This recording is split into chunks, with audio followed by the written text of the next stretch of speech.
Olá, meu nome é Valéria dos Santos Guimarães e junto com a colega Antônia Regina de Luca, eu vou falar hoje um pouco sobre a constituição do grupo Transopress Brasil, que é um grupo de estudos da imprensa em língua estrangeira no Brasil e que é uma rede de pesquisadores sediada na Unesp, a Universidade Estadual Paulista, que congrega pesquisadores de várias instituições brasileiras e estrangeiras. Olá, eu sou Tânia Regina de Luca e eu estou aqui hoje para conversar um pouquinho com vocês sobre o projeto Transfopress.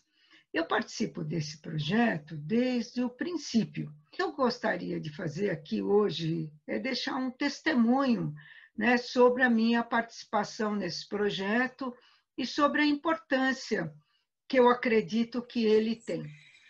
Recentemente, e porque cresceu, né, o grupo ele foi subdividido em três linhas de pesquisa, né, três grandes linhas de pesquisa. Uma delas é a História da Imprensa em Língua Italiana publicada no Brasil, que vai coordenado pelo Luigi Biondi, da Unifesp, e pela Terziana Ângela Lucchesi, da Universidade de Caxias do Sul.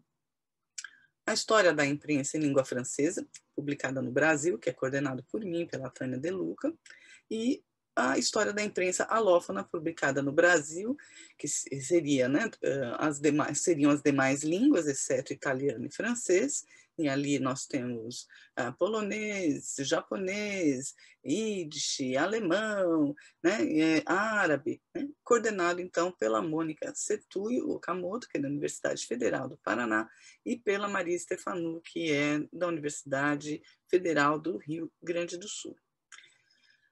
O Transopress Brasil ele faz parte da rede internacional Transopress Transnational Network for the Study of Foreign Language Press, que foi idealizado e coordenado pela Diana Cooper-Richer, que é uma pesquisadora do Centre d'Histoire Culturelle de Société Contemporaine da Université de Versailles-Saint-Quentin-en-Yvelines, que é um centro bastante conhecido por reunir pesquisadores sobre a história do livro, da leitura. Então, o meu vínculo com o projeto ele se deu no pós-doutorado, né, ainda em 2009, que eu realizei no Centre d'Histoire Culturelle de Société Contemporaine, sob a supervisão do professor Christian Delport, quando eu organizei com a Diana Cooper-Richer uma jornada de estudos que resultou em um livro, né, sobre o tema Les transferts culturels dans le domaine de la presse, l'exemple de la France et du Brésil, né, as transferências culturais no domínio da imprensa, o exemplo da França e do Brasil, né, e a partir daí, então, já em 2009, começou a nossa cooperação.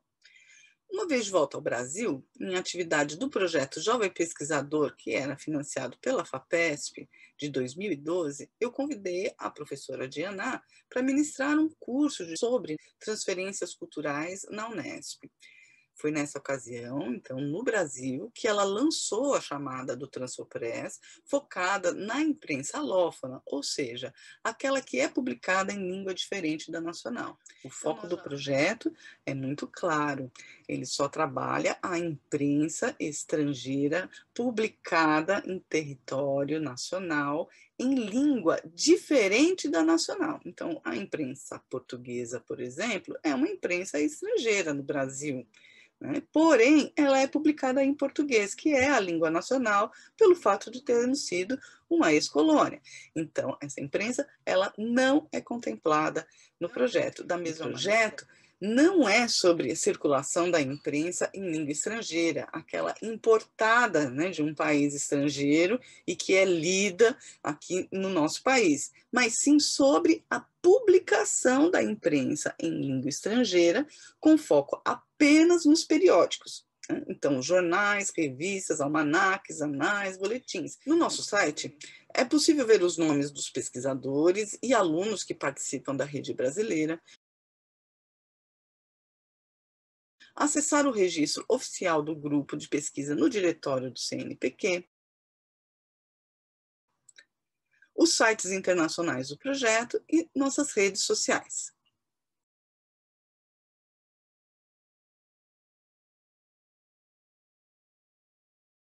O site é periodicamente atualizado com notícias, com as publicações do grupo e também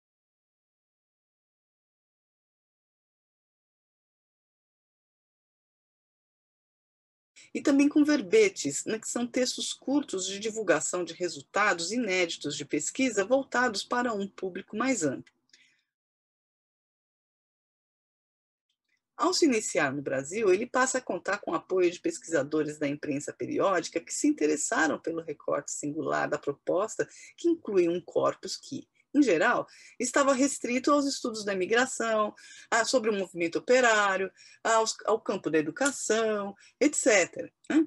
Ou seja, os compêndios sobre história da imprensa estavam focados na produção entendida como nacional, publicados em solo nacional e usando a língua nacional, e não entendiam essa produção alófona como parte também da imprensa nacional. Isso não ocorria apenas no Brasil. Né? São inúmeros os exemplos de livros sobre história da imprensa que simplesmente excluíam os periódicos publicados do país apenas porque eram publicados em língua estrangeira. Né? Então, a presença, né, em solo brasileiro de pessoas que vão escrever, produzir, imaginar e publicar jornais e revistas, né, isso traz aportes à própria experiência nacional. Claro que eles são largamente influenciados pelos modelos de seus países de origem, né? Como de resto toda a imprensa nacional também se utiliza de matrizes estrangeiras, até pelo fato da imprensa, sobretudo a imprensa periódica, ter uma vocação global desde os seus primórdios, né? Como afirma, por exemplo, Frédéric Barbier, em um texto muito precursor, né? Ou o próprio Jean-Yves Mollier, ao conclamar a necessidade de uma história transnacional dos impressos. Né? E aí incluindo livros e também periódicos. Né?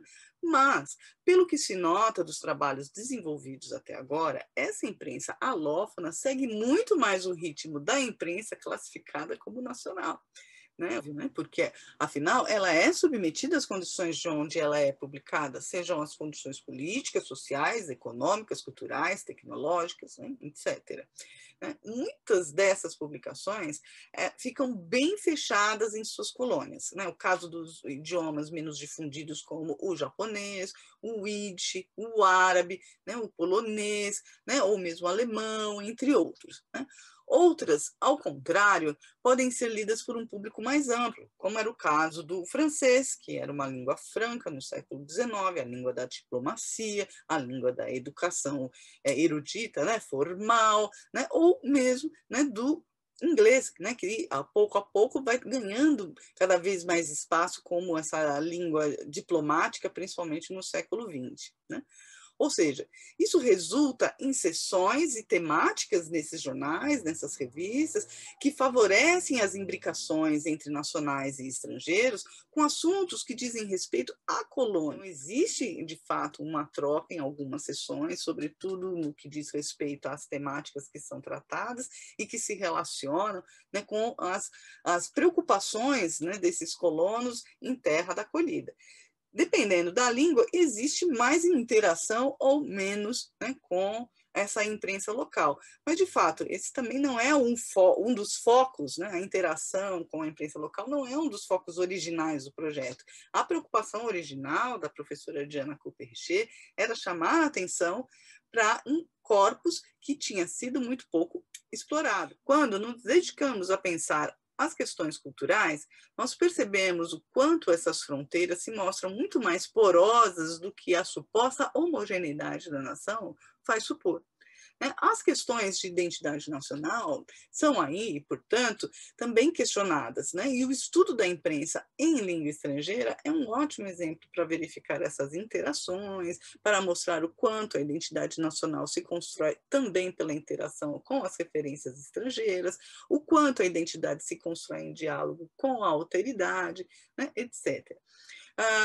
Então, eu enfatizo, porém, que essa interação global, né, da comunicação, que teve um incremento sem precedentes depois do século XIX, devido aos progressos técnicos, tanto, né, da produção como dos transportes, e isso em âmbito global, né, mundial, principalmente aí no caso ocidental, é um fenômeno que compõe o contexto do estudo do grupo Transfopress, mas de modo algum é o objeto de estudo do grupo, que tem esse recorte bem específico na publicação de periódicos alófonos e não em sua circulação, né, que já foi objeto de estudos de outros projetos coletivos.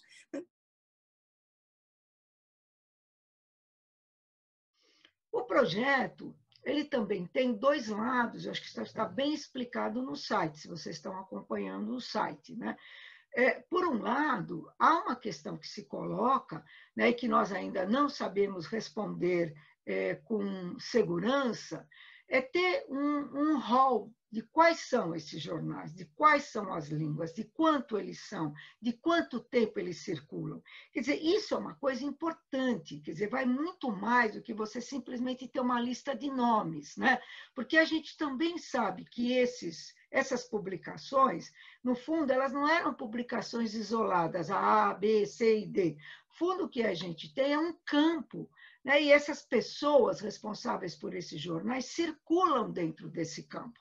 Então, você vê editores, colaboradores, né, passando de um jornal para outro, abandonando um título e fundando outro. Esse é um lado do projeto, né, e eu acho que tem um longo caminho ainda a ser percorrido, sobretudo quando a gente pensa na produção, né, de jornais em áreas de alta imigração, como o sul do Brasil.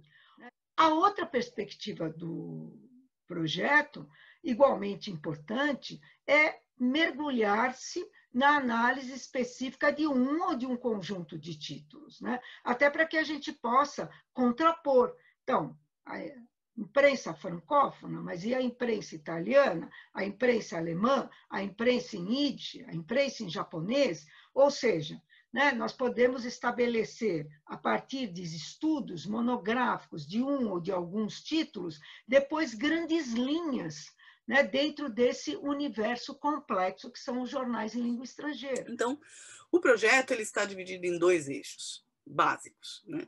O levantamento exaustivo do corpus, muitas vezes ainda desconhecido ou mal explorado, e alguns estudos de caso, né? Há casos, inclusive, em que esses levantamentos já estavam em andamento, né? Como acontece com a imprensa ítalo-brasileira, cuja pesquisa tem sido feita pelo italiano Ângelo Trento há décadas, né? E com quem nós temos a honra, né, de contar com a colaboração e com as reflexões. Né? Esses dados foram fornecidos por uma base de dados centralizada que foi organizada pela bibliotecária da Unesp, Margarete Antunes, e pela Tânia De Luca. O outro eixo do projeto consiste, como dito há pouco, nos estudos de caso. Tem como finalidade de se conhecer melhor tanto as instituições como as pessoas, tanto os grupos ou empresas que estão por trás da produção desses periódicos, quanto os agentes que os tornam possíveis, como editores, jornalistas, colaboradores, tradutores, né, literatos, etc. Enfim, a contribuição do projeto é não só organizar esses jornais para ajudar os novos pesquisadores, como traçar análises, né, que deem sentido ao vasto material encontrado. Os nossos projetos são cada vez mais coletivos, quer dizer, cada vez mais fica óbvio que grandes pesquisas requerem grandes equipes multidisciplinares, multinacionais, né, e que trabalhem de uma forma conjunta.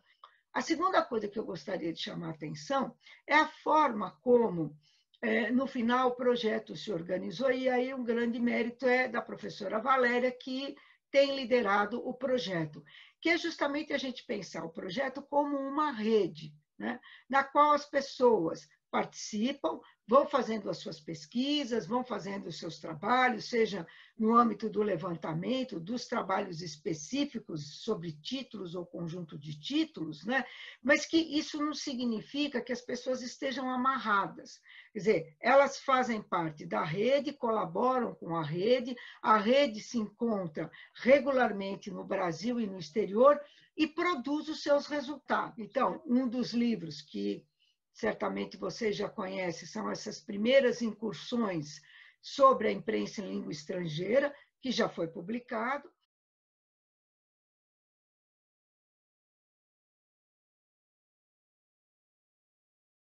Também é interessante que, por ser uma rede, ela está aberta, né, para receber novas colaborações, sejam de professores, sejam de alunos que decidem fazer as suas pesquisas nessa área. Nós convidamos, né, as pessoas a conhecerem melhor o nosso projeto a partir do acesso ao site e acompanharem, né, as novidades, tanto pelo site quanto aqui pelo Media Cult.